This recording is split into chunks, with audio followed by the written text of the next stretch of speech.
Hello and welcome, Durman here, and I am of course in the Nether, as you may or may not tell. This is actually the fortress that leads over to Pseudoping's place, but that's not what we're here for. I'm going to get you up to date on what I've been up to since my last cactusy outgoing.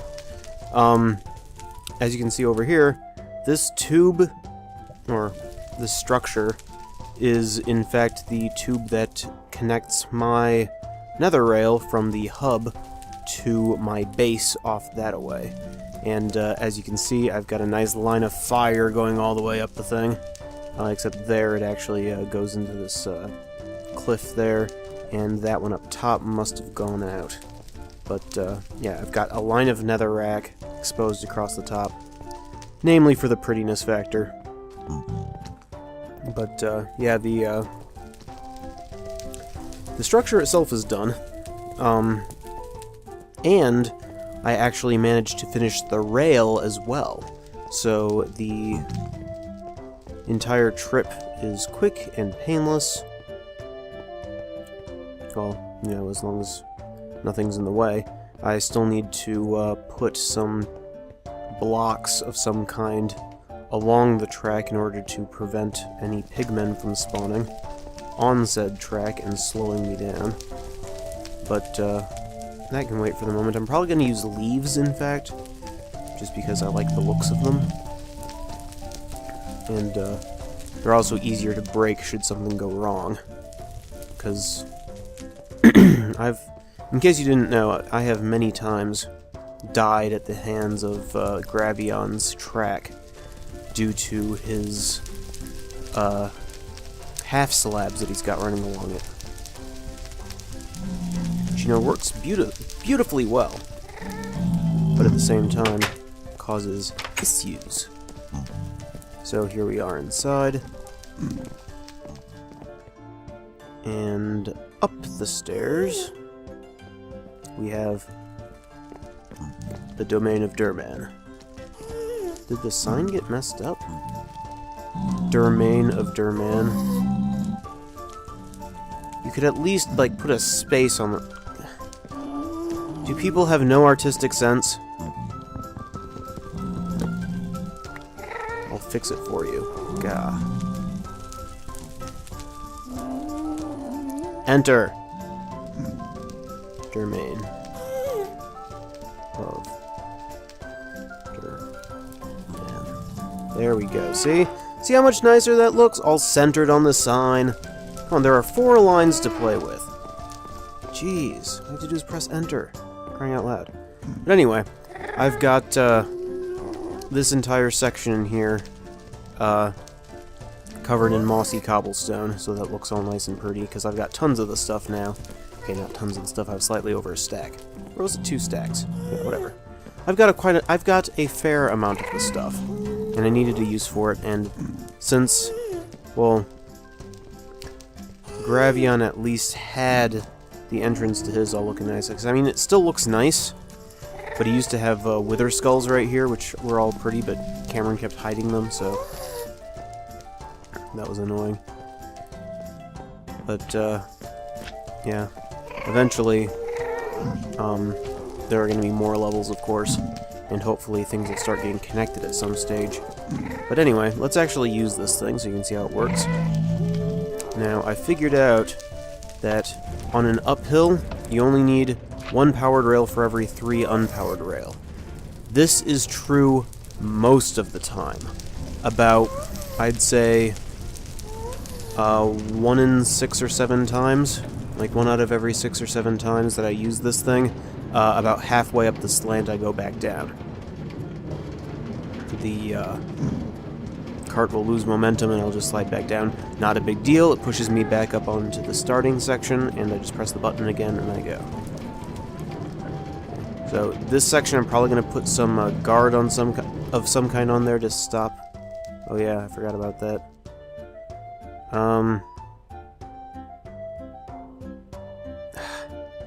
Yeah, never mind. I need some more cobblestone. Because the problem is, right now, all I've got is a Silk Touch pickaxe. so I can't make my own cobblestone at the moment. I'll fix that here in a sec. On my way back, I'll bring some cobble with me. What I'll do, I'm using levers now because I was talking to Gravia and I was like, well, I'm running out of redstone torches. I don't have any redstone down here. It's like, oh, just make some levers. Those work just as well. Well, they do. They're also cheaper. But at the same time, you also need cobblestone to do it. And right now I don't have any cobblestone. But yeah, so as soon as I get one more lever placed, you'll see how nice and easy this will be. And I'm thinking I might make some kind of structure down here to enclose this space. But it's really not too necessary since it's fairly well enclosed. But I have had a ghast appear in here, so that I would like to counteract. But over here in my other zone, oh hi there, I've got just a little living space, not a whole lot in here. Just, you know, what cactus I had left, I've got an ender chest put in here. Also, while I'm here, I'm going to do this. I got 1 emerald ore when I was downstairs earlier. So I'm going to try using my Fortune 2 pickaxe here to break that and see if I get any extra emerald. This is it, right? Yes. 1. Okay. You'll have that. You can get back in there. So as you can see, my iron efficiency 4, unbreaking 3, silk touch 1 pickaxe is just about broken, but that's okay. I've got one right here to replace it, which is diamond. Not quite as efficient, but close enough. And I've got my other silk touch 1 here, which is slightly better. That I'm going to save for a rainy day. This one is the one that I'm only using for breaking, you know, blocks that can profit from being hit with fortune. And then this one's just going to be the workhorse. But anyway, outside there really isn't much. Just got a tree, a couple of other things. In fact, I'm going to sleep real quick. It's a pig man. Can you go in there? Get in the portal. Now, in the portal. Get back where you belong. Let love lift you up where you belong. You know what? I hate you now. Eat death. You hit my pressure plate. Why would you do that? Anyway. Stupid zombie pigmen. They're completely harmless. God. Shouldn't count as being monsters since they're harmless. Oh, the Enderman running around. It's daytime, Enderman. Go home. You're drunk. So I was actually somewhat surprised to see that my boat is still here. Got a couple of cactus over there, a couple over there. I really don't have a lot of sand in this region, so that'll have to wait. But while I'm up here, I'm going to go ahead and show you the new location of what's going to be my, I guess you'd say, mansion. Because I was originally called it a cliffside base or fortress, but it's not really going to be fortressy. It's going to be more of a house than anything, but it'll be big in the end. Well, okay, it's not going to be in the end, it'll be on the surface, but you know what I mean. But this is a really cool structure. I'm thinking I might have to run some, I'm eventually going to make like a monorail that will connect to the various structures that I make together.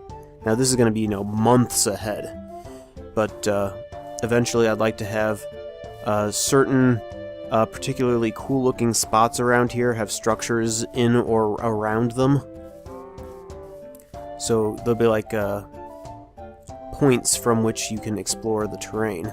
They may just wind up being like little outposts or what have you, and I'd like to have them interconnected at a central point so that you basically have like a switching station from which you can get pretty much anywhere. And in an ideal world, that switching station would be set up so that you could put your minecart on one track hit a button and it would take you where you're going, which would be great. But there you have it. Right there. That cliff is going to be my first base in this region. I'll probably wind up... I think that this is probably close enough, though I could be wrong. I'm going to check it on my way back. But I think it's close enough that I could probably make a new ender portal closer to it, if not in it, and be able to get rid of that one over there and use this one instead to connect to the same point, which would be nice. But that I will test later. But at this point, this is the base. It's within reasonable running distance, so I can always run back. But yeah, that'll be nice. Let me try to pick my way down real quick. Actually, let's try this. Whoopee! Oh yeah! Haha! Cliff diving of the gods! So, over here, this section right here I quite like. It's got this little protrusion here that has this spike sticking out of it. And there's space between it and the cliff behind it. So I want that to be like a balcony that will come out and rest on top of that. Now I'm trying to decide exactly how much I want to change the face of this thing, because I would really prefer to leave the landscape fairly pristine. Of course, it's going to have some change. Like, for example, I might cut this section back to make this protruding section a little bit more pronounced. But ooh, look at that! You know how much I like symmetry, and that's very, very nice and symmetric. In fact, I might wind up making this just the entrance. Just have the door right in there. Though it is kind of suggestive, isn't it? Anyway, never mind. Walking away from that joke. Delicious. But anyway, this is where I'm probably going to be building that, and then, of course, I can build up from there. But, I mean, look at this place. You know, by now you're probably quite aware of how much I like floating islands. Like, probably the thing that got me started on that entire concept was the Sonic the Hedgehog games and comic books, where, of course, Knuckles has, Knuckles resides on a floating island, the name of which is currently escaping me. But that's where the Chaos Emeralds are and whatnot. But this place has nice little chunks of floating landscape, and that really pleases me. In fact, there's a nice big one over that away. But that I can save for another time, because I really don't want to go out and try to find it again, because it is not extremely close. I found it while I was on my way. Was I actually exploring? Can't quite remember, because when I found this cliff, I was actually looking for a desert. And I did find a desert, as you are well aware at this point. Well, you should be well aware. If not, subscribe to my video so you'll get all the updates. God, what's wrong with you people? Anyway, I'm going to be working on this on and off as much as I can. First, I have to figure out exactly what I want to do visually, like what sort of design aesthetic I want to go with, because I don't really want to get started until I know what I'm doing. But I do know that I want to make that building that's just kind of cut into the landscape and will be very cool. But of course, the trick is in the doing. Oh, okay. Yeah, you can see some light in those, this cave here and that cave there, because earlier on today, in fact, I was doing some mining down there, because, well, the cave system next to My other base is quite plundered at this point, but these ones are fairly well untouched. I haven't done a whole lot over here yet. Now, of course, I will be doing something over there, because that landscape is just too awesome to pass up.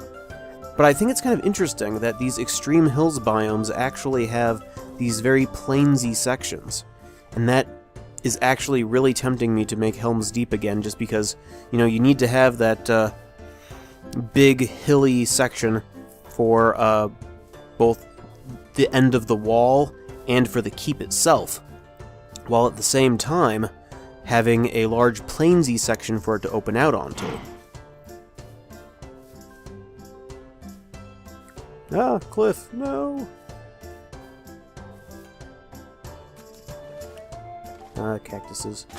Anyway, that's enough of this place for now. Now I'm going to quick make a pick. Probably just a wooden pick, because I just need this real quick. Do I have wood on me? I do. I need more wood.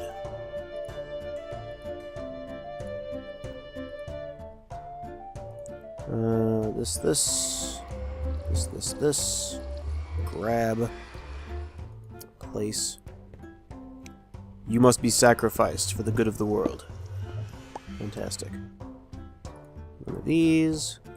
And that creates a lever. Now I can get somewhere, quite literally.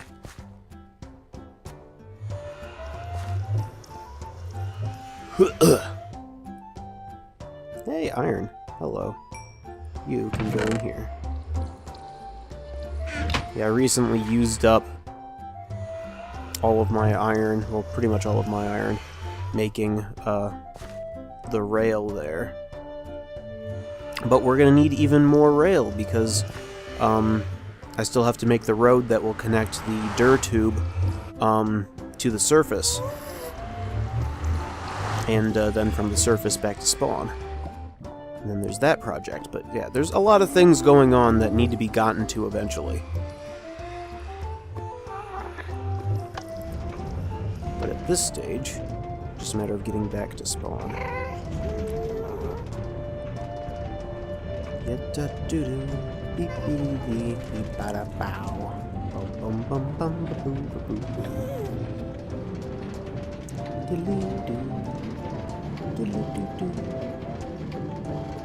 It's a final countdown. Okay, here we go. Lever. On. Fantastic. Now, let's go. Drive. There. The actual and complete completion of the powered track. Like I said, there's still a couple of things that I need to do.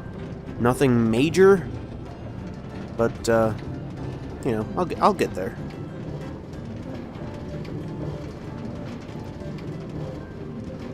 This is a very, very efficient track at this stage. I mean, just considering the ratio of powered rail to unpowered rail I have. I mean, it could be faster, it could certainly be faster, but this way it is efficient, it is fairly quick, it doesn't go along at a screaming pace, which, I think that might be part of some issues, with the server crashing on me. I've had that happen a few times. I recently deleted my, Java, well, my Minecraft bin folder, I should say, and re-downloaded it, so from what I've read that may help, but we will see. But that's the nether and far off work. So now, a little closer to home, project that I've been working on. It's nighttime, so it's not going to be very visible. It's a shame. Over there is the Christmas tree.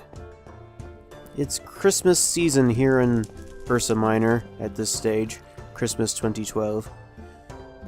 And, yeah, the tree is put together. I mean, I think I need to do a little bit of work at the very top. And I want to put a star up there of some kind and have it, lit. Hello. Having fun down there?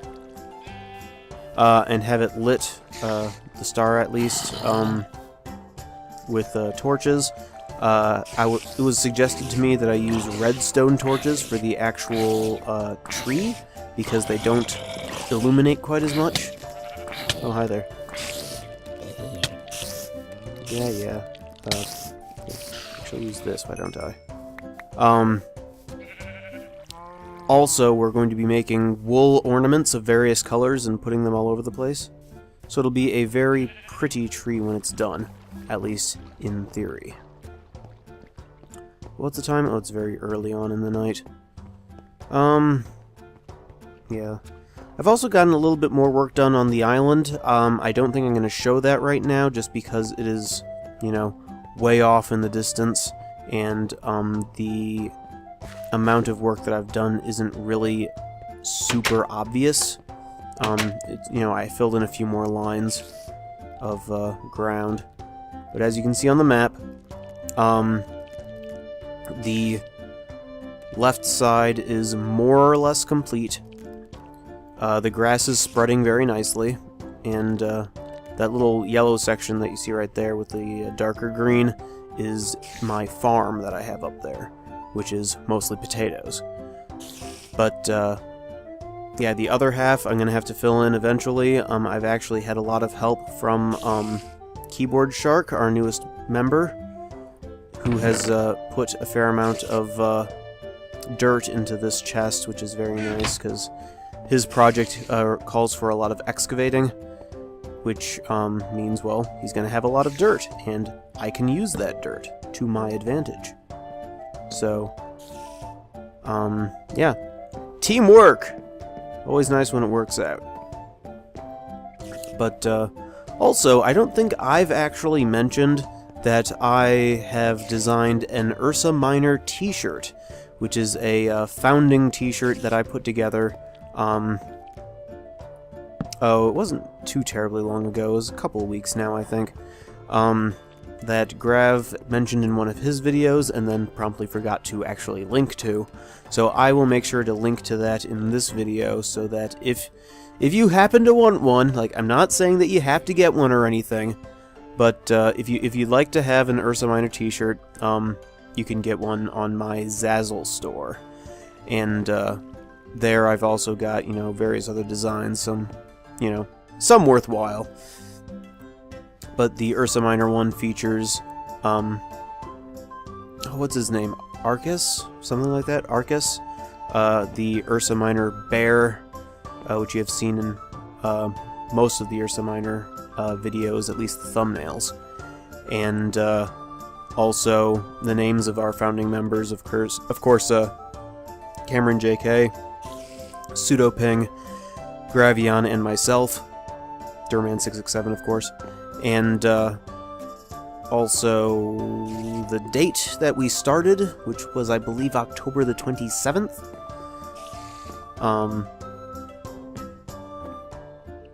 And yeah, that's actually...